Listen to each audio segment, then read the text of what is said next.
Singers, another round of applause. Oke, berikan tepuk tangan lagi untuk tadi para singer. Didn't realize that you had such wonderful singers. Wah, saya tidak menyangka bahwa saudara ini punya penyanyi-penyanyi yang luar biasa di tempat ini. I was so happy when somebody whispered that the one on the corner was part Filipino. Oh, saya sungguh-sungguh bersuka cita mengetahui tadi yang di pojok sana masih ada darah Filipinanya. I think he was 1/16 Filipino. Oh, 1/16 darah Filipinonya. But nonetheless, that was what made the difference in his voice. Dan itu yang buat perbedaan dari suaranya. Well, I hope that you are learning about discipleship. Saya berharap saudara mulai belajar tentang pemuritan. I hope that you are understanding that there is a process. Saya harap saudara juga sadar bahwa pemuritan itu satu proses. We're looking at chapter 4 of your manuals. Dan di manual Bapak Ibu ada di chapter 4. And we're looking at the third E in the 4 E's of the discipleship process. Ya, kita ini di huruf E atau I yang ketiga dalam proses pemuritan. It's equip. Yaitu equip bahasa Inggrisnya atau memperlengkapi bahasa Indonesianya. And when you look at equip, there's a question beside that word equip. It says maturity or ministry. Setelah kata memperlengkapi ini ada pertanyaan, kedewasaan atau pelayanan. And one of the biggest concerns that really stifles or prevents the discipleship culture.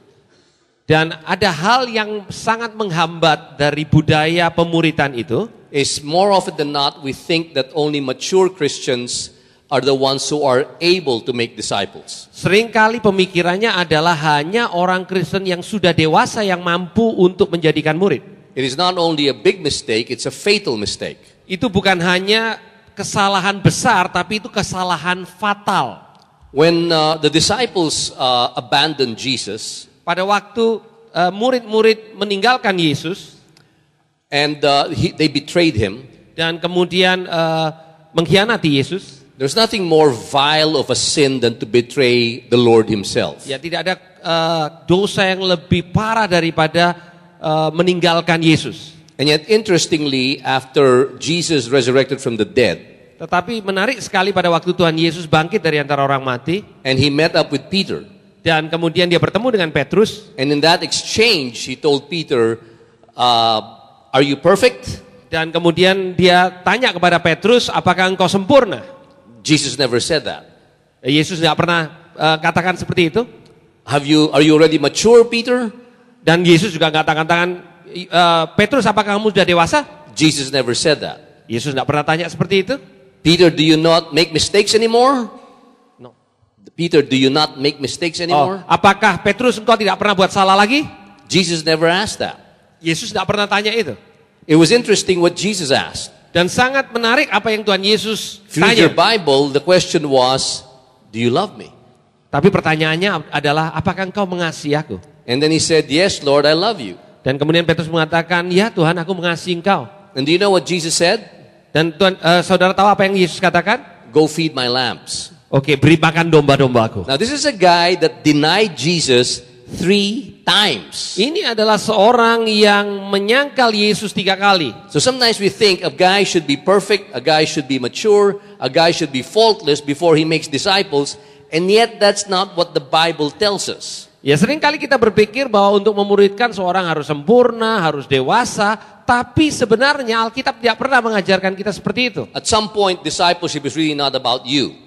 Karena pemuritan sebenarnya bukan tentang saudara, or your maturity, atau kedewasaanmu, or your perfection. atau kesempurnaanmu. It's about the faithfulness and the perfection of God. Tapi itu tentang kesetiaan dan kesempurnaan Tuhan, to whom you have a relationship, to which you are introducing someone else into the relationship. Dan di mana engkau punya hubungan dan membawa seseorang masuk juga memperkenalkan kepada hubungan yang sama. In the book of 2 Corinthians in your manuals, chapter 5, verse 18. Di dalam 2 Korintus pasal yang kelima ayat yang ke-18 dalam manual saudara. It says, all this is from God. Dimulai dengan kata, dan semuanya ini dari Allah. It doesn't say some of it.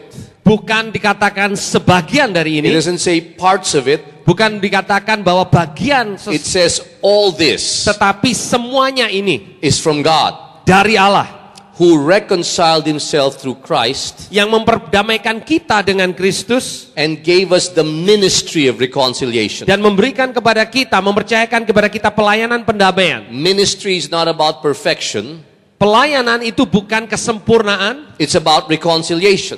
tapi tentang pendamaian. Reconciliation that you are reconciled to Jesus Christ yourself, Di mana saudara diperdamaikan dengan Yesus sendiri, and as a result of that, you're able to reconcile others to Jesus as well. dengan demikian saudara juga mampu merekonsiliasi hubungan orang lain kepada Dia. You see, discipleship is actually a simple business. Sebenarnya pemuritan itu sesuatu yang sederhana. Jesus, who was a carpenter's son, Yesus anak tukang kayu discipled first were fishermen. dan memuridkan yang pertama-tama adalah para nelayan. If you want to understand how simple discipleship is, Kalau saudara mau melihat betapa sederhananya pemuritan, look for a carpenter in your city maka saudara cari tukang kayu di kota saudara and watch how he talks to a fisherman. dan kemudian perhatikan cara ngomongnya sama nelayan. And that's how simple this is. Nah, seharusnya sesimpel, sesederhana itu. As Christians, we have a way of complicating life. Sebagai orang Kristen kita punya kecenderungan untuk membuat sesuatu yang Discipleship mudah is jadi not susah. complicated. Karena pemuritan itu bukan sesuatu yang rumit. It actually says all of this, Dikatakan segalanya, which means none of this is from you, artinya tidak ada satupun dari saudara, is from God. tapi semuanya ini dari Allah. And ministry is about being reconciled to God. Pemuritan itu pelayanan dimulai dengan hubungan yang dipulihkan dengan Tuhan. And you helping others be reconciled to Him as well. Dan menolong orang lain juga untuk direkonsiliasi dengan Tuhan, diperdamaikan. Look at the verse in verse 19. Di ayat 19 dikatakan, And He has committed to us the message of reconciliation. Dia mempercayakan berita pendamaian itu kepada kita. Sometimes I find it funny when I talk to people. Saya kadang-kadang merasa lucu kalau saya ngomong dengan beberapa orang. And I ask them, what's your ministry? Saya tanya, pelayanan kamu apa? Oh, I'm in the worship ministry. Saya dalam pelayanan pujian penyembahan. I'm in the kids ministry. Saya pelayanan anak. I'm in the healing ministry. Saya di dalam pelayanan kesembuhan. I'm in the serving ministry. Saya pelayanan untuk melayani hospitality. And I don't find that anywhere in the Bible where it Tapi- says those are ministries. Saya bahkan tidak menemukan kata-kata yang tadi disebutkan ada di dalam Alkitab. If you're in the worship ministry, your job is to lead people to worship God so that they can be reconciled back to Him. Kalau pelayanan saudara di dalam pujian penyembahan, maka saudara membantu orang-orang untuk mengalami pemulihan dengan Tuhan. If you're in the ushering ministry, you're ushering people into the church so that they can find a seat, so they can hear the preaching of the Word of God, so that they could be reconciled back to God. Dan kalau saudara ada di dalam pelayanan usher, saudara juga membantu orang-orang untuk menemukan tempat duduknya, mendengar firman Tuhan sehingga hubungan mereka bisa dipulihkan dengan Tuhan. If you're in the kids ministry, you're helping these little sinners. How many of you know all babies are sinners? Ya, kalau saudara ada dalam pelayanan anak, maka saudara akan membantu para pendosa cilik ini To be reconciled to God. untuk diperdamaikan dengan Tuhan. So ministry is really not that complicated. Jadi sebenarnya pelayanan itu tidak rumit. And if you're looking for perfection, there is no such thing. Dan kalau saudara menginginkan satu kesempurnaan, maka sebenarnya nggak ada hal itu. There's no such thing as a perfect church. Karena tidak ada gereja yang sempurna. And there's no such thing as perfect people. There's only a perfect God. Yang tidak ada juga manusia yang sempurna, yang adalah Allah yang sempurna. And we keep coming to Him and being reconciled to Him. Dan saudara datang kepada Dia dan diperdamaikan dengan Dia. In your manuals, it says we often hear the phrase, every member a minister. Kita seringkali mendengar kata-kata yang mengatakan setiap anggota itu pelayan.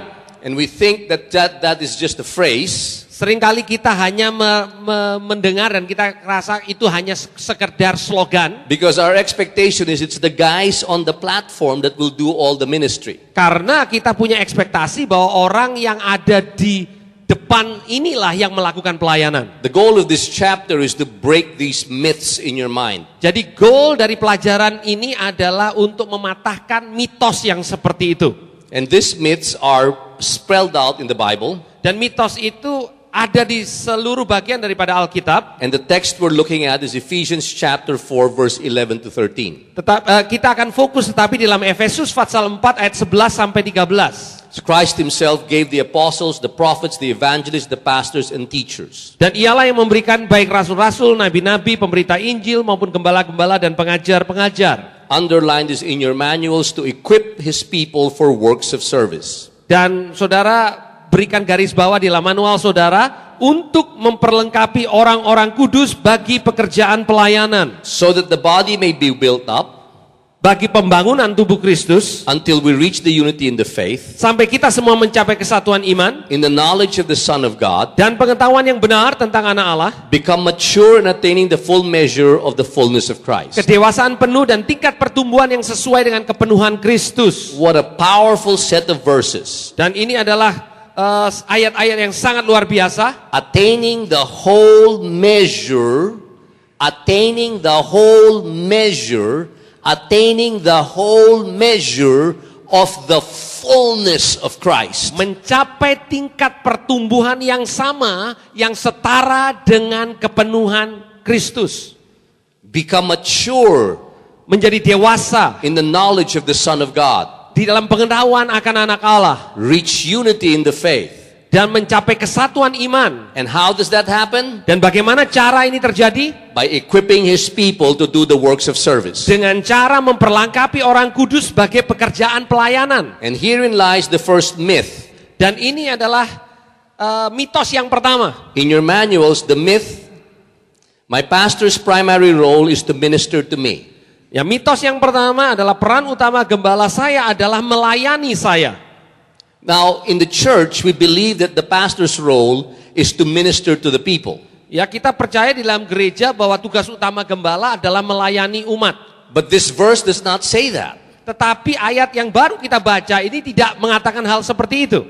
This verse says the apostles, the prophets, the evangelists, the pastors, and the teachers, Dan pelayanan 5 jawatan itu tugas utama mereka their job is not to minister to you. bukan utamanya melayani saudara, Their job is to equip you to do the work of ministry. tetapi adalah memperlengkapi saudara untuk melakukan pekerjaan pelayanan. We're making a big mistake as a church. Nah, sebagai gereja kita melakukan kesalahan yang sangat besar, The job of the pastor is to minister to the people.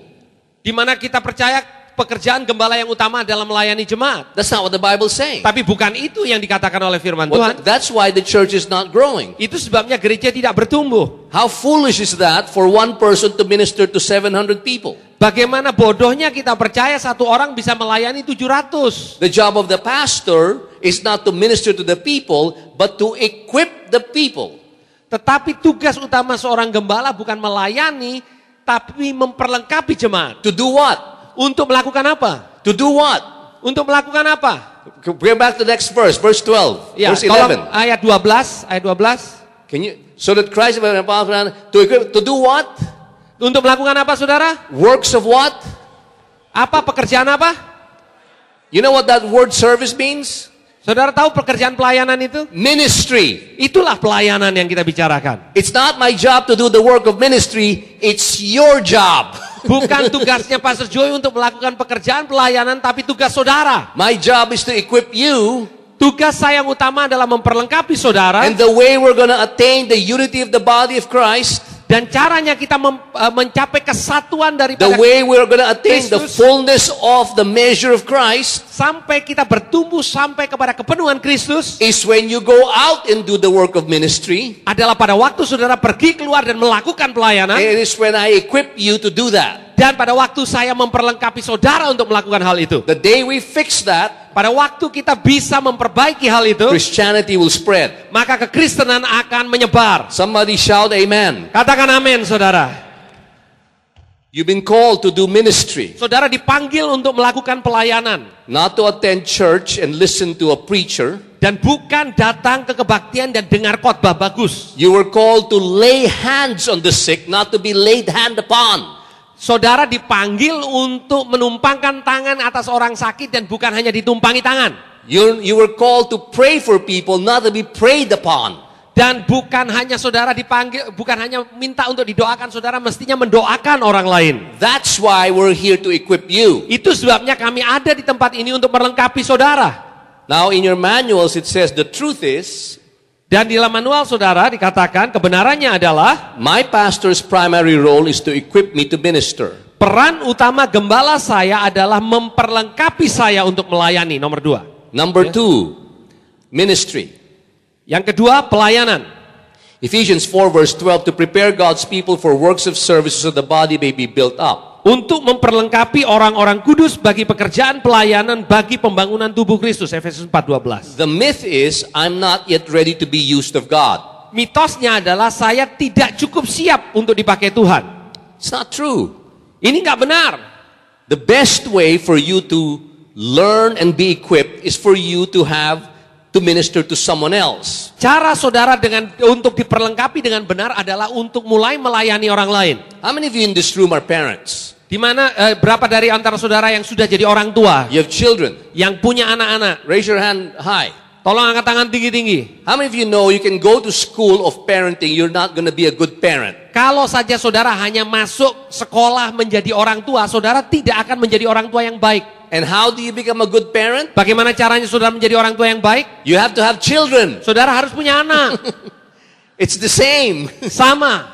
If you think you're going to sit here and sit here and sit here and you're going to become good at making disciples, you will never be good at making disciples. Kalau saudara hanya duduk seperti ini saja dan berharap saudara akan memuridkan dengan baik, saudara tidak akan jadi pemurid yang baik. If you go out tomorrow and make disciples, you're going to get better at it. Tapi kalau mulai besok saudara mulai belajar memuridkan orang lain, saudara akan menjadi bertambah baik. Will you make mistakes? Apakah saudara akan melakukan kesalahan? Of course. Pasti. Who is the parent who never made a mistake? Siapa orang tua yang tidak pernah buat kesalahan? That's not the issue. Jadi masalahnya bukan itu. The issue is you have the humility to learn and stand up and get equipped again. Dan apa permasalahannya adalah kalau saudara salah, saudara akan diperlengkapi kembali. And as you keep doing it, it gets better and better. Dan saudara lakukan terus sampai menjadi lebih baik. But the way you do this is not doing anything. Tetapi caranya bukan dengan duduk dan tidak melakukan apa-apa. I have an 11-year-old girl in my church. Ada seorang gadis umur 11 tahun di gereja kami. Because she's activated in discipleship, she reaches out to her neighbors. Karena dia sudah belajar tentang pemuritan, diaktifasi, dia mulai menjangkau teman-temannya. She'll go to her neighbor and say, "Can I pray for you?" Dan dia mulai datang kepada temannya dan mengatakan, bisa nggak saya And she doain prays for kamu? her neighbor. Dan dia mulai doakan tetangganya. Because she's equipped to believe that God is faithful, God is powerful, God is good. Karena dia diperlengkapi untuk percaya Tuhan itu luar biasa, Tuhan itu baik. And he would pray for the girl and the girl's prayers would be answered. Dan kemudian setelah dia berdoa dan doanya dijawab. I'm believing God for a hair clip. Oh, aku berdoa untuk minta klip rambut. And God would answer the hair clip. Nah, kemudian klip rambutnya sungguh-sungguh dijawab, Pak, And so doanya. the girl gets interested in God. Nah, kemudian temannya jadi tertarik sama Tuhan. And so the girl says, "You know what? Come with me to church." Dan kemudian anak muda ini mengatakan, ayo kalau mau And so ikut saya the ke girl gereja. asks permission from the father, "Can I go to church with my friend?" Nah, kemudian dia minta izin sama papa mamanya, boleh nggak I saya said, ikut teman saya? Sure, go to church. Oke, pergi aja. She gets to church. Dan kemudian temannya datang ke gereja. And she has the funnest time of her life. Wow, dia memiliki waktu yang paling luar biasa dalam hidupnya. So she comes back again. Dan akhirnya kembali lagi. And comes back again. Kembali lagi. And then at some point she gets born again. Dan satu ketika akhirnya dia lahir baru. She gets saved. Dia diselamatkan. And her parents said, "Look, why are you so happy?" Oh, kemudian orang tuanya tanya, kenapa I kamu met begitu Jesus. sukacita? Oh, saya ketemu Yesus. And the parents said, "You have to stop going to that church." Oh, kalau gitu jangan stop datang ke gereja. And the girl said, "You can't stop me because I have to go to that church." Oh, kamu tidak bisa melarang saya harus So the pergi. girl kept going to the church on her own. "We won't drop you there anymore. You have to go by yourself." But she Oh. kept going. Orang tuanya mengatakan kalau gitu kami nggak akan nganter kamu, kalau mau pergi sendiri deh. So one time the father thought, maybe there's something, I need to go with her. Kemudian papanya berpikir, mungkin saya perlu temani dia So sekali-sekali. he took the daughter to the church. Jadi papanya sekarang hadir ikut anaknya ke gereja. And the girl ran to the children's church. Dan kemudian anak ini mulai masuk ke kelas sekolah minggu. And the father was all alone in the foyer. Dan kemudian bapaknya ada di lobi depan. So he said, I'm going to spy around and check this church. Oh, saya akan coba lihat tentang gereja ini. So he rides the escalator. Dia naik eskalator. On his way up to the escalator, Dia naik eskalator ke atas. he bumps into one of his high school classmates. Kemudian ketemu bekas teman SMA-nya. He says, what are you doing here? Kamu di sini ngapain? What are you doing here? Kemudian tanya, loh kamu ngapain? And then he said, I'm a member of the church. Oh, saya ini anggota jemaat di sini. Oh, my daughter comes here. Oh, kemudian yang satu mengatakan, oh, Jadi anak saya ikut sekolah minggu di sini. Come back around. Let's talk. Oh, kalau gitu coba kita bercakap-cakap. That man is now a member of our church. Nah, sekarang bapaknya jadi anggota jemaat. His wife and his whole family are now members of our church. Nah, istri dan kemudian anak-anak yang lain sekarang jadi anggota Was jemaat. it a superhero who brought him to church? Oh, bukan superhero yang bawa mereka ke gereja. It was an 11-year-old girl Caranya anak 11 tahun yang bawa. who understood that I'm equipped to do the work of ministry. Yang tahu bahwa dia diperlengkapi untuk melakukan tugas pelayanan. Who believed I can do this myself. Yang mengatakan, yang percaya bahwa aku bisa kok lakukan hal ini. The myth is I'm not ready to be used by God. Mitosnya adalah saya tidak siap untuk dipakai oleh Tuhan. The truth is Kebenarannya, God is ready to use me. Tuhan siap memakai saudara. God is ready to use you. Tuhan siap untuk memakai saudara. You just have to step out in faith. Saudara harus melangkah dengan iman aja. Okay? Now number 3. Yang ketiga, This is the myth of maturity. ini adalah mitos tentang kedewasaan. It says, until we reach the faith and in the knowledge of the Son of God and become mature, attaining to the whole measure of the fullness of Christ. Sampai kita semua telah mencapai kesatuan iman dan pengetahuan yang benar tentang anak Allah, kedewasaan penuh dan tingkat pertumbuhan yang sesuai dengan kepenuhan Kristus. The myth is no one should minister until he or she is ready. Mitosnya adalah tidak seorang pun diperbolehkan melayani kecuali dia sudah dewasa. The myth is Secara rohani. you need to have years and years and years of experience, and you have to have a certificate that proves that you are mature enough to minister before you can actually minister. Mitosnya adalah engkau harus punya bertahun-tahun pelatihan, punya sertifikat, semuanya itu baru engkau boleh melayani. The truth is, Kebenarannya adalah we will only mature as we minister. kita ini akan menjadi dewasa dalam proses kita melayani. The more you minister, Semakin saudara melayani, the more you mature. maka saudara akan semakin dewasa. The more you minister, Semakin saudara melayani, the more you learn. semakin saudara akan belajar. For as long as you're sitting in a classroom, it's all theoretical. Selama saudara hanya duduk di kelas, maka saudara hanya belajar teori. We cannot wait for believers to become experts. We need to send them out and go and make disciples. Kita tidak perlu menunggu orang percaya untuk jadi ahli. Kita perlu mengirim mereka untuk melayani. Now in your manuals it says there's 3 levels of preparation. Di dalam manual saudara dikatakan ada 3 tahap persiapan. This lesson is focused on the role of the pastors and leaders Ini adalah peran daripada para gembala dan para pemimpin in preparing God's people to minister. untuk mempersiapkan jemaat Tuhan untuk melayani. But that's only part of the preparation process. Ini hanya satu bagian daripada proses persiapan. Here are the other levels. Ini adalah tahapannya. Number 1, Yang God pertama, prepares good works for us in advance. Tuhan mempersiapkan kita untuk melakukan pekerjaan baik. Ephesians chapter 2 verse 10, for we are God's workmanship, created in Christ Jesus to do good works which God prepared in advance for us to do. Efesus pasal 2 ayat 10 mengatakan karena kita ini buatan Allah diciptakan dalam Kristus Yesus untuk melakukan pekerjaan baik yang dipersiapkan Allah sebelumnya, Ia mau supaya kita hidup di dalamnya. There are things in this world that no one else can do but you. Ada hal-hal di dunia ini yang tidak ada orang lain bisa lakukan kecuali saudara. There are people that when they see me, they'll say, I don't like that man. He looks arrogant. Dan ada selalu orang yang pada waktu lihat saya dan mengatakan saya nggak suka sama orang itu karena kelihatannya sombong. But when they see you, they'll say, you are so cute. Tapi kalau lihat saudara dan dia katakan, wow kalau kamu ini cute banget. Nah, You know why? saudara tahu kenapa? Because they're different people. Karena ada begitu banyak macam orang. That's why each one of us has to be equipped. Itu sebabnya setiap saudara harus diperlengkapi. Because when we're all equipped, we'll all be able to touch someone. Karena pada waktu setiap kita diperlengkapi, maka setiap kita akan punya kemampuan untuk menjangkau orang yang lain. I can't be in 10 places at the same time. Saya nggak bisa ada di 10 tempat pada saat yang sama. But if you're equipped, then you're there. Tapi kalau saudara diperlengkapi, maka Bapa akan ada If di you're tempat yang equipped, sana. then you're there. Dan kalau engkau diperlengkapi, engkau akan ada di sana. The more each person is equipped, Dan semakin banyak orang yang diperlengkapi, the more disciples we have out there, maka semakin banyak murid yang kita punya. the more people will be reached. Dan begitu lebih banyak orang yang akan dijangkau. You think about the church like a little business. Coba kita bayangkan gereja itu kayak bisnis kecil. Those of you who are businessmen in this room will understand this. Nah, saudara para pengusaha mengerti akan apa yang saya akan katakan. If the church was a business and the business was bringing customers to the church, Kalau gereja itu bisnis dan bisnisnya adalah membawa orang untuk datang ke gereja, but the church is only open 90 minutes on a Sunday, tapi cuman terbukanya bisnis itu 90 menit hari Minggu. how many of you know that's a stupid business? Siapa yang tahu bahwa itu adalah usaha yang bodoh? Any businessman knows that if you're going to have a business but you're only going to open 90 minutes one day a week, that's a stupid business. Kalau saudara bisnismen dan pengusaha, saudara punya usaha itu bukanya cuma 90 menit setiap minggu, itu usaha yang bodoh. Because the business is not come to church. Karena bisnisnya bukan datang ke gereja, The business is go and make disciples. tapi bisnisnya adalah pergi jadikan murid. You got it in reverse. Tapi kita lakukannya terbalik.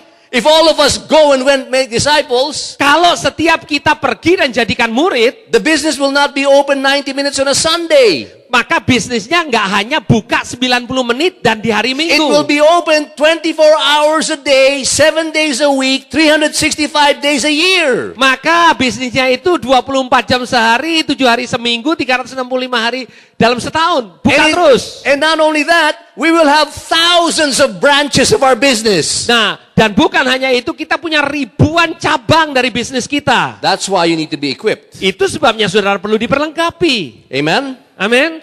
And there is a work that only you can do. I can't do. Ada pekerjaan yang hanya saudara bisa lakukan dan saya nggak bisa lakukan. Number 2, Yang kedua, pastors and leaders prepare us for good works through discipleship. gembala-gembala dan para pemimpin mempersiapkan kita untuk melakukan pekerjaan baik. There's something that God prepared for you and you alone. Ada pekerjaan yang Tuhan persiapkan buat saudara dan hanya saudara yang bisa lakukan. But the pastor prepares you so you can do the good works. Tetapi para gembala mempersiapkan saudara untuk melakukan pekerjaan itu. So this is the part of the preparation. Ini adalah bagian daripada persiapan. So there's a part that God prepares. Ada bagian yang Tuhan persiapkan. There's a part that the pastors prepare. Ada bagian yang para gembala yang persiapkan. And the third one is we prepare ourselves for good works living holy. Kita mempersiapkan diri sendiri untuk melakukan pekerjaan-pekerjaan baik dengan kehidupan yang kudus. 2 Timothy chapter 2 verse 21 says, 2 Timotius 2 ayat 21 mengatakan, if a man cleanses himself from the latter, jika seorang menyucikan dirinya dari hal-hal yang jahat, he will be an instrument for noble purposes, ia akan menjadi perabot rumah yang dengan maksud mulia. made holy and useful to the master, Ia dikuduskan, dipandang layak untuk dipakai tuannya, and prepared to do all good work. disediakan untuk setiap pekerjaan yang mulia. Now there's a part where God prepares things for us to do. Ada hal-hal yang Tuhan persiapkan untuk kita lakukan. There's a part where the pastors and the leaders prepare us to do the work of discipleship and ministry. Ada bagian yang dilakukan oleh para pemimpin dan gembala untuk mempersiapkan kita melakukan tugas And there's a pelayanan. part where we prepare ourselves by staying holy and pure before God. Tetapi ada bagian di mana kita mempersiapkan diri kita untuk hidup kudus bagi Tuhan. That's all there is. Dan semuanya pelayanan hanya itu. And if we do that, we can make disciples. Kalau kita lakukan itu, kita akan menjadikan murid. I need you to understand something. Saya ingin saudara mengerti satu perkara. There's a difference between being clean and being mature. Ada perbedaan antara menjadi bersih dan menjadi dewasa. Maturity takes time. Kedewasaan itu perlu waktu. Being clean and holy is coming to Jesus and confessing our sins. Tetapi untuk menjadi kudus adalah datang kepada Yesus dan mengaku dosa. Being clean means walking in the light and not walking in darkness. Menjadi bersih itu artinya berjalan di dalam terang dan bukan dalam gelap. 1 John says that we are to walk in the light as he is in the light because God is light. 1 Yohanes mengatakan bahwa menjadi kudus itu adalah berjalan di dalam terang sama seperti Dia adalah terang. As we walk in the light of God, waktu kita berjalan dalam terangnya Tuhan, and He shows us areas of our lives that need to be confessed, dan mulai Dia tunjukkan perkara-perkara yang perlu kita bertobat, then we're cleansed. maka kita disucikan. All three levels of preparation are necessary for us to be and to do. Ini adalah 3 tahap-tahap yang kita perlukan untuk mempersiapkan setiap kita. Now, as a summary in your notes, here's what it says. Dan sebagai summary, sebagai kesimpulan di dalam catatan saudara dikatakan, Because every believer is called to minister, karena setiap orang percaya dipersiapkan untuk melayani, we must be equipped in the basic ministry skills. maka kita perlu diperlengkapi di dalam pelayanan yang dasar. We, Setiap kita, not just the pastors, bukan hanya gembala, are called to do the works of ministry. dipanggil untuk melakukan tugas pelayanan. God is ready to use us Tuhan siap untuk memakai kita, and mature us untuk mendewasakan kita as we minister. pada waktu kita melayani. Here's what I want you to do. Ini yang saya ingin saudara lakukan. I need you to grab 2 people Saya ingin saudara cari 2 orang that are beside you. yang ada di samping saudara. Get 2 or 3 people, just sit together, get Dua. close to each other, 2-3 orang ya duduk sama-sama yang dekat aja. and I need you to discuss this among yourselves. Dan saya ingin saudara mendiskusikan di dalam kelompok kecil 2-3 orang. And make sure everybody talks in the next, how many more minutes do I have? Ya, masih ada waktunya, masih berapa menit panitia? The clock never ran. Oke, masih 45 menit, masih 45. Do you know how many minutes I have? Ada yang tahu berapa menit lagi panitia? No more minutes. Huh?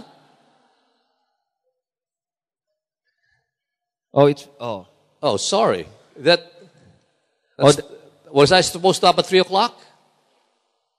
I thought I was given 45 minutes. I couldn't have run 45 minutes. Yeah. No, excuse me, that never moved. The clock never moved. Huh? Finished already. Okay. You know what? Let's just skip that. Just take one question. Oke, kita akan lakukan hal yang lain karena waktunya udah selesai. Maybe just answer this among yourselves. Just Mungkin- talk to somebody. Don't get 3 partners. Just get one partner. Oke, kalau gitu cari partnernya satu aja saudara, jangan banyak-banyak. And here's the question. Pertanyaannya ini, What excuses apa alasan-alasan have you used in the past yang engkau selalu pergunakan di waktu yang lampau, to convince yourself that you were not ready for ministry? yang meyakinkan dirimu sendiri bahwa engkau ini belum siap untuk melakukan pelayanan? What excuse? I'm not ready. I don't have time. I'm too busy. And then after you answer that with the person beside you, just pray together and say, God, would you remove this excuse so that I can finally go and make disciples? Nah, setelah saudara diskusikan satu dengan yang lain, alasan-alasan yang saudara buat supaya saudara nggak melayani tadi, doakan satu dengan yang lain supaya Tuhan sendiri yang menyingkirkan alasan itu dan saudara mulai Take 5 melayani. minutes and do that. Oke, lakukan 5 menit dan kita selesai.